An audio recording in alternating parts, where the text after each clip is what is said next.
pains me to admit this. Pero si Vice Mayor Olivia ay kakuntsaba ng mga Montenegro. Lumalabas siya ang naging protektor ng Montenegro Drug Syndicate.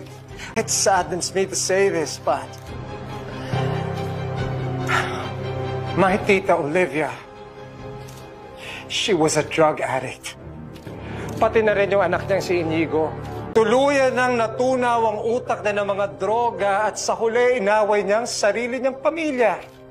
Inaway niya ang sarili niyang kapatid. And it saddens me to say this even more so, but we lost our tita Olivia today.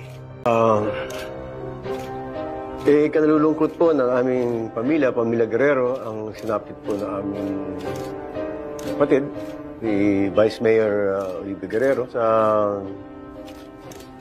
Nung nilabas po ang subpoena at ang kautusan na raidin ang Montenegro Mansion, nandun po siya.